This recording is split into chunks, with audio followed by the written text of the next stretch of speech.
भारत की बात की जाए तो आप सभी को पता होगा कि ये हिस्सा जो है आपका वो बंगाल की खाड़ी है। ये क्या है? बंगाल की खाड़ी है। बंगाल की खाड़ी है। और आपको ये बात भी पता होगा कि यह हिस्सा जो है यहां पर बिहार है आपका, और बिहार के ठीक ऊपर में जो नेपाल के बॉर्डर है इसी के साथ साथ में ऊपर से हिमालय आती है। हिमालय पर्वत क्या आता है? हिमालय पर्वत आता है कि नहीं आता है?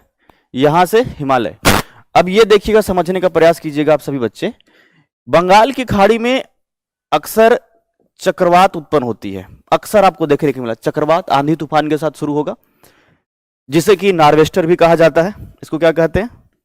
नार्वेस्टर भी कहा जाता है। ठीक है।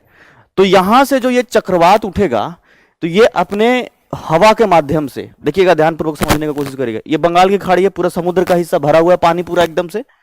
धूप पड़ेगा, गर्मी आएगा और वायु दाब बनेगा जब, तो चक्रवात उठेगा और उसी चक्रवात के साथ जलवाष्प उठेगा। मतलब अचानक से जब गर्मी पड़ेगा तो जो वायु है वो जलवाष्प जो है ऊपर लेकर के जाएगा, और वही जलवाष्प को इस चक्रवात के माध्यम से जब तेज हवा चल रही है तो ये धक्का देते हुए आगे लेकर के जाएगा इस तरफ। ठीक है। और जब ये आगे लेकर के जाएगा यही चक्रवात से जलवाष्प, तो यही जाकर के टकरा जाएगा हिमालय में। किसे टकराएगा?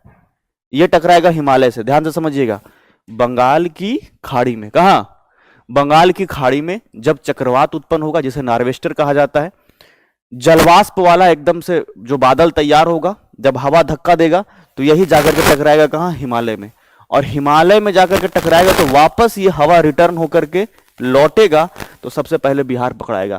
तो ये जो बिहार है, अब यहां देखिए, हम इस वाले मैप में आपको दिखा रहे हैं। यहां देखिएगा जब टकरा करके लौट रहा है तो इस प्रकार से ये जलवाष्प जो है अपना बारिश कराना शुरू करेगा, और इस प्रकार से बिहार में बारिश शुरू हो जाएगा झमाझम।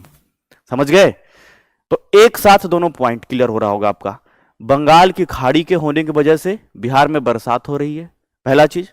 दूसरा, ये चक्रवात जब बंगाल की खाड़ी में उत्पन्न हो रही है हिमालय से टकरा करके, और वही जब वापस लौट रहा है तो उत्तर बिहार का ये हिस्सा, यहां मॉनसून का प्रवेश सबसे पहले हो रहा है। कोई कंफ्यूजन? तो दोनों बात आप समझ गए होंगे एक साथ में। अब देखिएगा, इसी में जब ऊपर से ये बारिश होना शुरू हो रहा है उत्तर बिहार का, ऊपर वाला हिस्सा मतलब उत्तर बिहार, तो यहीं पर एक जिला है, उसका नाम है किशनगंज। क्या नाम है इसका? किशनगंज। और ये जो किशनगंज है सबसे पहले ही पकड़ा जाता है। मतलब देखो, दो वजह है। आप अगर इस मैप में देखोगे तो अच्छे से समझ में आएगा। यहां से जा रहा है और ये टकरा कर कैसे लौट रहा है, और धीरे धीरे धीरे धीरे इधर भी उत्तर बिहार में।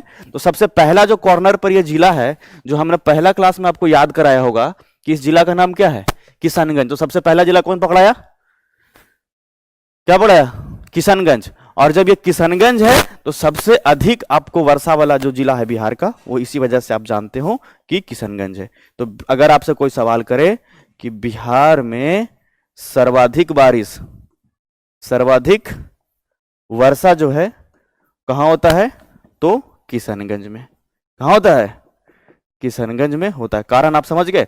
अब यही जो वर्षा है पहले उत्तर बिहार में, और तब फिर बाद में यही मानसून का प्रवेश दक्षिण में होगा, यानी कि दक्षिण बिहार में।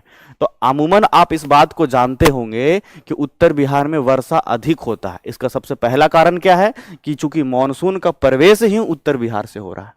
मानसून का प्रवेश उत्तर बिहार से हो रहा है। अब यही जब नीचे दक्षिण की तरफ आता है तो धीरे धीरे जो है, अब चूंकि इधर बरसात हो गया तो बादल भी कमजोर होगा, इधर वर्षा होगा तो धीरे धीरे बादल भी कमजोर होगा, है ना। तो